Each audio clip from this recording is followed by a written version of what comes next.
Hi everyone. మనకి గౌరవం ఎప్పుడు దక్కుతుంది నేను చెప్పనా?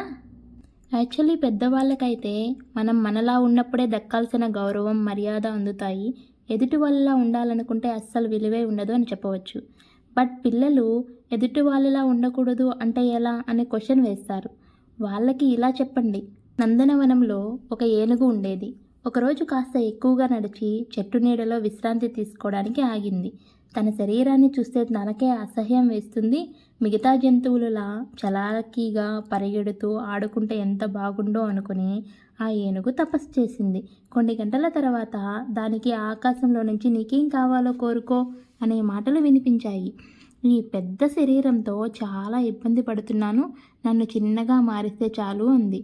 తదాస్తు అంది. క్షణాల్లో చిన్నగా మారిపోయింది. ఇప్పుడు మిగతా జంతువులతో ఆడుకోవడానికి వెళ్ళింది. ఫస్ట్ ఆశ్చర్యంగా చూసిన తర్వాత హేళన చేయడం మొదలుపెట్టాయి మిగతా జంతువులు. పులి, సింహం వాటిని చూసి కూడా ఇది భయపడి దాక్కోవాల్సిన అవసరం వచ్చింది. ఒకరోజు ఎప్పటిలాగే స్నానం చేయడానికి వెళ్ళింది. చెరువులో కాలు పెట్టడానికి మునిగిపోతానని భయమేసి దిగాలుగా కూర్చుంది. అప్పుడు మళ్ళీ ఆకాశంలో నుంచి మాటలు వినిపించాయి. నువ్వు కోరుకున్నదే ఇచ్చానుగా, ఎందుకు డల్గా ఉన్నావని అడిగింది. జరిగిందంతా వివరించింది వేణుగు.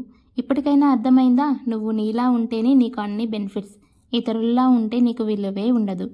మళ్ళీ తదాస్తు అనగానే పెద్దగా మారిపోయింది ఎలిఫెంట్. ఈ స్టోరీని మీ పిల్లలకి చెప్పండి. వాళ్ళలో ఉన్న స్కిల్స్ని డెవలప్ చేసుకొని వాళ్ళని వాళ్ళలాగే ఎదగనివ్వండి. ఫర్ మోర్ పేరెంటింగ్ టిప్స్ కోసం నా ఛానల్ని లైక్ చేయండి, షేర్ చేయండి, సబ్స్క్రైబ్ చేయండి ప్లీజ్.